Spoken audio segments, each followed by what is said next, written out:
इससे पहले वाली वीडियो में आप लोगों ने सीखा कि ऑप्शन चेन क्या होती है। तो इस वीडियो में हम देखेंगे ऑप्शन चेन में हमें क्या चीज बाय करनी चाहिए, एटीएम, आईटीएम या फिर ओटीएम। तो आओ वीडियो करते हैं स्टार्ट। वीडियो काफी ज्यादा इंटरेस्टिंग होने वाली है। चैनल को कर लेना भाई सब्सक्राइब, और एक सब्सक्राइब यार जरूर करना, मेरी मेहनत ही यही है भाई। तो आओ वीडियो करते हैं स्टार्ट। कई बार ऐसा होता है जब हम ऑप्शन में ट्रेड लेते हैं तो निफ्टी 50 और बैंक निफ्टी की प्राइस तो बढ़ रही होती है, लेकिन हमारे कॉन्ट्रैक्ट यानी प्रीमियम की प्राइस नहीं बढ़ रही होती है। मार्केट ऊपर भी चली जाती है लेकिन वहाँ पर हमें लॉस ही होता है। अगर आपके साथ भी कुछ ऐसा होता है तो हमें यहाँ पर सही प्रीमियम को चुनना बहुत जरूरी है। जब तक हम सही प्रीमियम में एंट्री नहीं लेंगे तब तक हम प्रॉफिट नहीं बना सकते। ऐसा नहीं है कि हम सिर्फ सही प्रीमियम को चुन लें तो हमारा प्रॉफिट होगा, लेकिन सही प्रीमियम में एंट्री बनाने से हमारी प्रॉफिट करने का चांस बढ़ जाता है। आज की इस वीडियो में हम समझने की कोशिश करेंगे एटीएम, ओटीएम, आईटीएम क्या होते हैं, किसका क्या काम है और हम जैसे बिगिनर्स को किस में एंट्री बनानी चाहिए। देखिए, इस वीडियो में हम आईटीएम, एटीएम, ओटीएम को अच्छे से समझेंगे और मैं आपको बताऊंगा कि अगर आप बिगिनर हैं तो कम रिस्क लेने के लिए आपको किस कॉन्ट्रैक्ट में एंट्री लेनी चाहिए। देखिए, यहाँ पर हमने ग्रो एप्लीकेशन को ओपन कर ली है।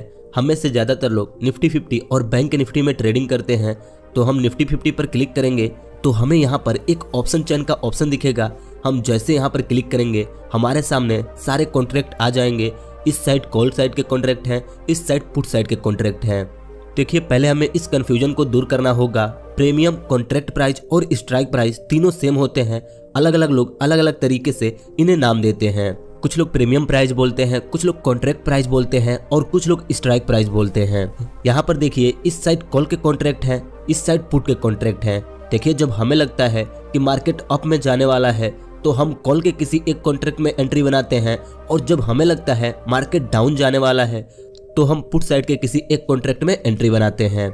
इतना तो आपको समझ में आ गया। जब मार्केट बुलिश होगी तो हमें कॉल के कॉन्ट्रैक्ट में एंट्री लेनी है, और जब मार्केट बेरिश होगी तो हमें पुट के कॉन्ट्रैक्ट में एंट्री लेनी है। अब समझते हैं एटीएम, ओटीएम, आईटीएम क्या होते हैं। आईटीएम का मतलब होता है इन द मनी, एटीएम का मतलब होता है एट द मनी, और ओटीएम का मतलब होता है out of the money. Call side के ये सारे ऊपर वाले कॉन्ट्रैक्ट आईटीएम हैं, यह दोनों कॉन्ट्रैक्ट एटीएम है, और इसके नीचे वाले कॉन्ट्रैक्ट ओटीएम है। यहाँ पर आपको इस ब्लैक पट्टे पर एक नंबर दिख रहा होगा, इसे हम स्पॉट प्राइस बोलते हैं, जो निफ्टी 50 का करंट प्राइस बता रहा होता है कि अभी निफ्टी 50 किस प्राइस पर चल रही है। देखिए, आईटीएम का मतलब होता है मार्केट ने इस प्राइस को अचीव कर ली है।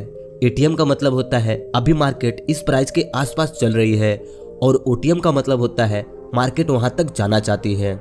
जैसा कि आप यहाँ पर देखेंगे, अभी निफ्टी 50 की करंट प्राइस 20,990 रुपए के करीब में चल रही है, और यहाँ पर इसने 20,800, 20,850, 20,900 इन प्रीमियम को मार्केट ने अचीव कर लिया है। इसलिए इसे हम इन द मनी कहेंगे, क्योंकि मार्केट ने इन्हें अचीव कर ली है।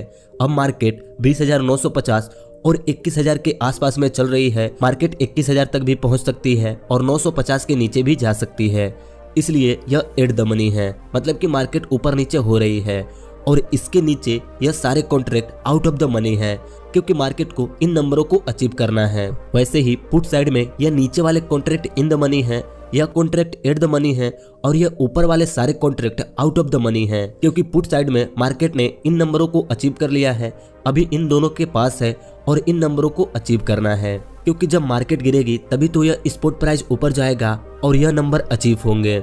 देखिए, हम जैसे बिगिनर्स के मन में एक सवाल आता होगा, जब मार्केट ऊपर जाने वाली होगी तो इनमें से किसी एक कॉन्ट्रैक्ट को बाई कर सकते हैं, और जब मार्केट नीचे जाने वाली होगी तब इनमें से किसी एक कॉन्ट्रैक्ट को बाई कर सकते हैं।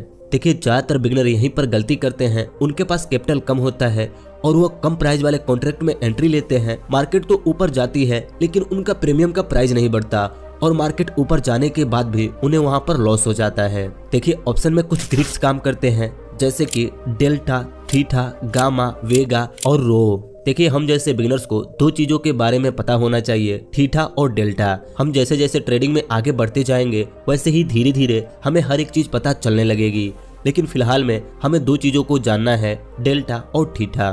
देखिए, थीटा का मतलब है टाइम डिके। आपने देखा होगा, जब प्रीमियम की एक्सपायरी पास आती है तो सारे प्रीमियम की प्राइस कम हो जाते हैं, क्योंकि वहां पर थीटा बढ़ जाता है और सारे प्रीमियम की प्राइस कम होने लगते हैं। देखिए, हम जैसे बायर्स के लिए डेल्टा ज्यादा होना चाहिए और थीटा कम होना चाहिए। हम जिस प्रीमियम में एंट्री लेने वाले हैं हमें यह देखना है उसका डेल्टा ज़्यादा होना चाहिए और उसका थीटा कम होना चाहिए। मान लीजिए हम जिस प्रीमियम में एंट्री लेने वाले हैं उसकी डेल्टा 0.5 है। अगर निफ्टी 50 21,000 से 21,050 जाती है तो वहाँ पर हमारी प्रीमियम 25 रुपये बढ़ेगी। कई बार आपके साथ ऐसा हुआ होगा, जब निफ्टी 50 की प्राइस 50 रुपये बढ़ती है तो प्रीमियम की प्राइस 25 रुपये तो बढ़ती है, लेकिन कुछ देर बाद निफ्टी 50 की प्राइस थोड़ी सी नीचे आकर और वहां पर सस्टेन करने लगती है, मार्केट थोड़ा सा साइडवेज हो जाता है तो अचानक से हमारे प्रीमियम की प्राइस गिरने लगती है। और जब मार्केट थोड़ा बहुत बढ़ता भी है तब भी हमारी प्रीमियम की प्राइस नहीं बढ़ती है। तो यहाँ पर इस सिचुएशन में थीटा टाइम को लूज करने लगता है और डेल्टा की वैल्यू कम होने लगती है। इसलिए प्राइस ऊपर जाने के बाद भी हमारा प्रीमियम वहीं पर होता है या तो नीचे चला जाता है। मुझे पता है हम में से ज्यादातर बिगिनर इन चीजों को इतनी आसानी से नहीं समझ पाएंगे और ना ही हर ट्रेड लेते समय इन्हें देख पाएंगे। तो इसलिए अगर आप इनके साथ ट्रेड लेना चाहते हैं तो अब मैं आपको जो बताता हूं आपको वो फॉलो करना है। आप डेल्टा और थीटा के हिसाब से ट्रेड लेंगे और अपना प्रॉफिट बना सकते हैं। बिना डेल्टा और थीटा को देखे आप सही प्रीमियम प्राइस को कैसे सेलेक्ट कर सकते हैं, इस चीज को समझिए।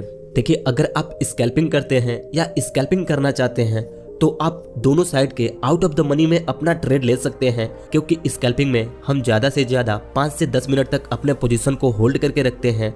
तो इसलिए आप चाहें तो आउट ऑफ द मनी के किसी एक कॉन्ट्रैक्ट में एंट्री ले सकते हैं। अब ऐसा ना हो आप बिल्कुल नीचे के कॉन्ट्रैक्ट में एंट्री लें। अगर आप ऐसा करेंगे तो अगर मार्केट 100 रुपये बढ़ेगी तो आपका प्रीमियम 5 रुपये या 10 रुपये बढ़ेगा। तो इसलिए आपको अगर आउट ऑफ द मनी में एंट्री लेनी है तो इनमें से किसी एक कॉन्ट्रैक्ट में एंट्री बनाइए, क्योंकि आप देखिए अभी मार्केट 21,000 रुपये पर चल रही है और मार्केट को 21,500 रुपये जाने में कितना टाइम लग सकता है। इसलिए हम जितने करीब के कॉन्ट्रैक्ट में एंट्री लेंगे हमारे लिए उतना ही अच्छा होगा। अगर आपके पास कैपिटल कम है और आप स्कैल्पिंग करना चाहते हैं तब आप आउट ऑफ द मनी के किसी एक कॉन्ट्रैक्ट में एंट्री ले सकते हैं। लेकिन अगर आपके पास 10,000 रुपये से ऊपर का कैपिटल है और आप मार्केट में 1 घंटे या 2 घंटे अपने पोजीशन को होल्ड करना चाहते हैं तब आपको यहाँ पर इन द मनी के किसी एक कॉन्ट्रैक्ट में एंट्री लेनी चाहिए। देखिए, वह चाहे कॉल साइड के कॉन्ट्रैक्ट हो या पुट साइड के कॉन्ट्रैक्ट हो, जब हम इन द मनी में ट्रेड लेते हैं तो वहाँ पर हमारा डेल्टा हाई होता है और थीटा कम होता है, क्योंकि मार्केट ने उन प्रीमियम को अचीव कर लिया है। अगर मार्केट गिरती भी है तो वहां तक आने में उसे काफी टाइम लगेगा। तो इसलिए आपका कैपिटल ठीक ठाक है, आप जिस स्ट्रेटेजी को यूज करके ट्रेड लेते हैं उसमें आपको 1 या 2 घंटे अपने पोजीशन को होल्ड करना पड़ता है, तो आपको यहाँ पर इन द मनी के कॉन्ट्रैक्ट में एंट्री लेनी चाहिए।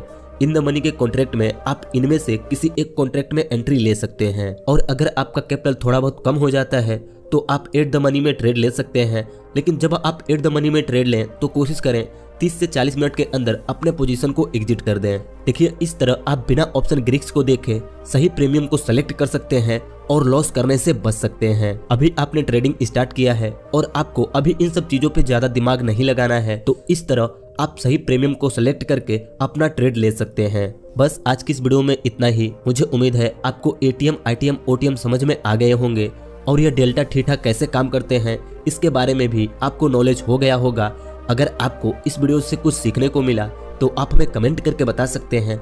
अगली वीडियो आप किस टॉपिक पर देखना चाहते हैं यह भी आप हमें कमेंट करके बता सकते हैं। आई होप गाइस वीडियो आप लोगों को पसंद आई होगी एंड आप लोगों के सारे डाउट क्लियर हो गए होंगे। ठीक है, अगर अभी भी आप लोगों को कोई डाउट है तो वीडियो दोबारा देख लेना या फिर कमेंट कर सकते हो। वीडियो को अपने उस दोस्त तक जरूर शेयर करना भाई जो स्टॉक मार्केट में इंटरेस्ट रखता है या फिर सीखना चाहता है।